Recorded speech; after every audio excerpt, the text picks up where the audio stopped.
Assalamualaikum warahmatullahi wabarakatuh. Salam sejahtera untuk kita semua. Selamat pagi anak-anak. Apa kabar hari ini? Semoga anak-anak selalu dalam keadaan sehat walafiat. Amin ya robbal alamin. Bertemu kembali hari ini bersama Ibu Kiki, Ibu Hesti, dan Pak Firdaus, yaitu Bapak dan Ibu guru kalian yang mengajar di kelas 3A, B, dan C. Walaupun dalam kondisi daring atau pembelajaran jarak jauh, namun kita harus tetap semangat belajarnya ya. Nah, anak soleh dan soleha, sebelum belajar dimulai, marilah sama-sama kita mengangkat kedua tangan kita untuk membaca doa belajar. Bismillahirrahmanirrahim. Robbi zidni ilma warzuqni fahma. Ya Allah, tambahkanlah aku ilmu dan karuniakanlah aku kepahaman. Amin. Dan untuk siswa yang beragama non-muslim, silakan berdoa sesuai dengan keyakinannya masing-masing ya. Berdoa dimulai.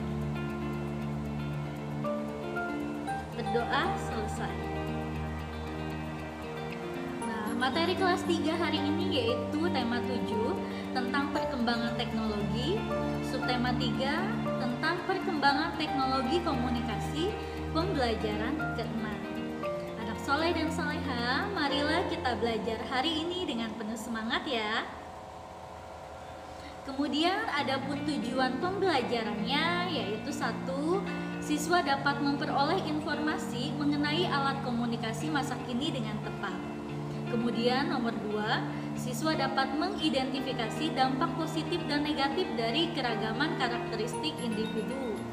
Selanjutnya, nomor 3, siswa dapat mengukur keliling suatu bangun dengan satuan cm dengan benar. Hari ini kita akan belajar 3 muatan pelajaran yaitu bahasa Indonesia, PPKN, dan matematika. Adapun pelajaran pertama yaitu bahasa Indonesia. Anak-anak bisa dibuka buku paketnya ya, halaman 160. Nah, di sini ada gambar Udin dan teman-temannya, kemudian ada Kak Aito juga yang berasal dari Jepang sedang mengamati bola dunia. Kita baca ya teksnya. Udin, Edo, Siti, Dayu, Lani, dan Beni sedang mengamati bersama. Bang Andi dan Aito ikut bergabung. Rupanya Bang Andi dan Aito memperpanjang liburannya. Udin dan teman-teman mengamati letak negara Jepang melalui bola dunia. Ternyata letaknya cukup jauh dari Indonesia. Siti bertanya kepada Aito mengenai cara berkomunikasi dengan keluarga di Jepang. Aito menjelaskan bahwa kini banyak media yang dapat digunakan untuk berkomunikasi. Salah satunya melalui aplikasi penyampai pesan. Nah, mari kita temukan informasi mengenai aplikasi penyampai pesan. Anak soleh dan soleha, marilah kita baca teks bacaan berikut ini dengan judul Alat Komunikasi Masa Kini. Manusia membutuhkan alat komunikasi yaitu untuk menyampaikan pesan dan informasi. Ilmu alat komunikasi berkembang agar manusia dapat berkomunikasi lebih mudah dan cepat. Aplikasi penyampai pesan merupakan salah satu alat komunikasi yang mudah digunakan. Aplikasi tersebut harus diunduh dalam ponsel, tablet, ataupun komputer. Nah, apa saja sih yang termasuk aplikasi penyampai pesan? Yang termasuk ke dalam aplikasi penyampai pesan antara lain WhatsApp, Facebook, dan Messenger. Sekarang sudah lebih banyak lagi ya, ada Telegram juga, kemudian ada Instagram dan sebagainya. Melalui aplikasi itu, kita dapat melakukan percakapan. Percakapan dapat dilakukan secara tertulis, pesan suara maupun panggilan video. Percakapan bersifat pribadi. Hanya pengirim dan penerima pesan saja yang dapat mengetahui percakapan tersebut. Penggunaan aplikasi penyampai pesan memiliki aturan khusus. Apa saja aturannya? Secara umum aturannya yaitu pengguna harus berusia di atas 30 tahun. Jika pengguna adalah anak-anak, maka diperlukan pendampingan orang tua. Nah, setelah membaca dan memahami teks, dapatkah kamu temukan macam-macam alat komunikasi masa kini? Tuliskan di bawah ini ya. Nah, dari teks yang tadi sudah kita baca, maka Ibu mendapatkan informasi, yaitu informasi yang pertama, perkembangan alat komunikasi menyebabkan komunikasi lebih mudah dan cepat, yaitu manfaatnya ya. Kemudian aplikasi penyampai pesan itu apa saja? Ada WhatsApp, Facebook, dan Messenger. Nomor 3, informasinya melalui aplikasi tersebut kita dapat melakukan percakapan baik secara tertulis, pesan suara maupun panggilan video. Nomor 4, aplikasi adalah pengguna harus berusia di atas 30 tahun. Jadi aturan penggunaan aplikasi harus anak yang berusia di atas 13 tahun. Bagaimana jika dia di bawah 13 tahun? Jika dia masih anak-anak, maka perlu pendampingan orang tua. Alhamdulillah anak-anak tugas bahasa Indonesia sekarang kita kerjakan karena tadi kita sudah memahami dan Ibu juga sudah menjelaskan pelajaran bahasa Indonesia.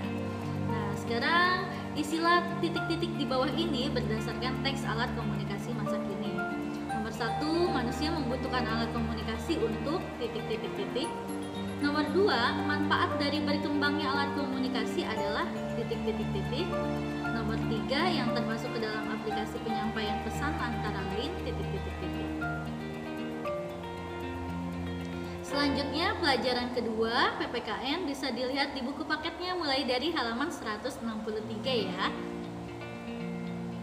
Bacalah teks berikut. Udin dan teman-teman menyimak cerita Aito tentang penggunaan alat komunikasi. Aito sering menggunakan aplikasi penyampai pesan. Aito juga dapat menggunakan media sosial dalam berkomunikasi. Media sosial adalah media untuk berkomunikasi secara umum. Melalui media sosial, informasi dapat dibagikan kepada banyak orang.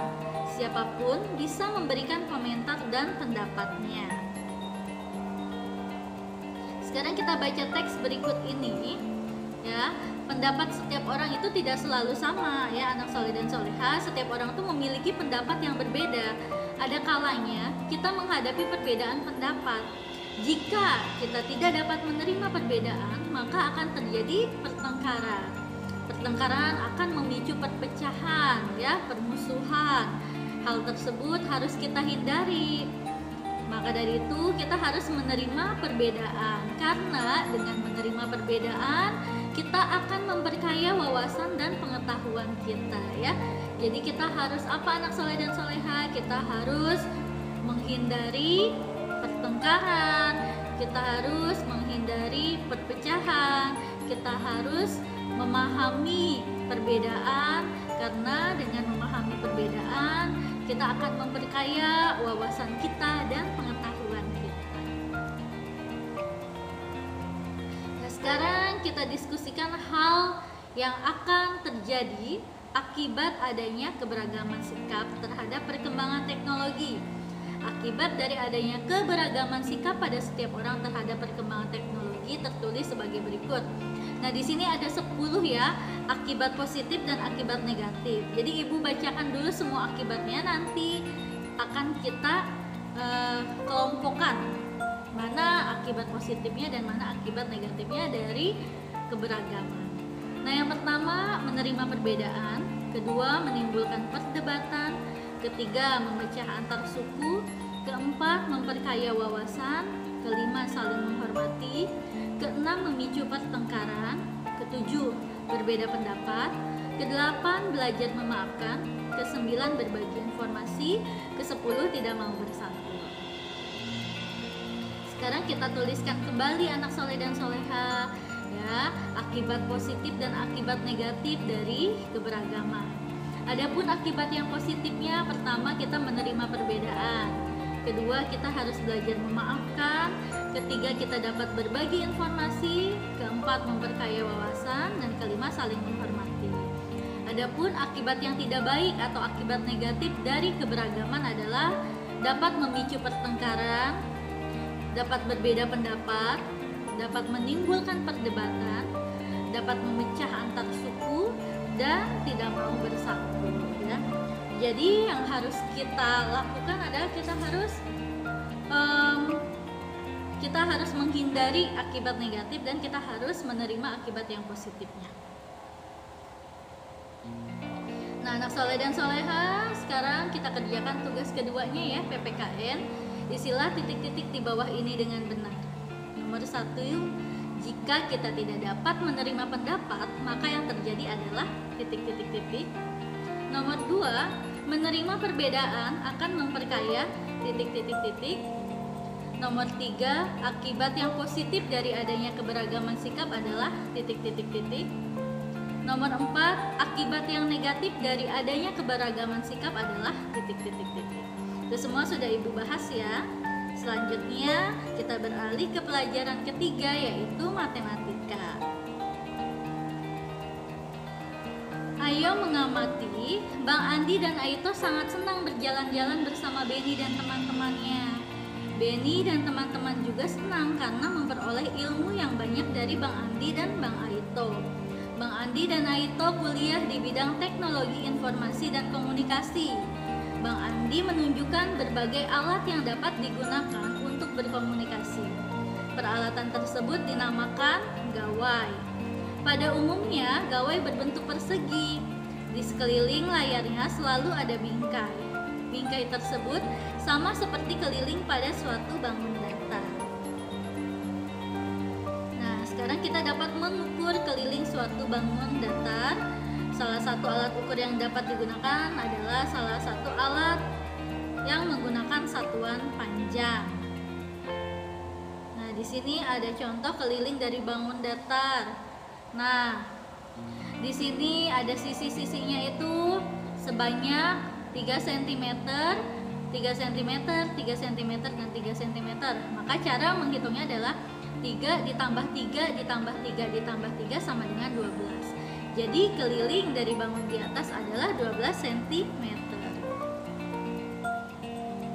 Nah, sekarang tugasnya anak-anak hitung ya keliling bangun datar di bawah ini.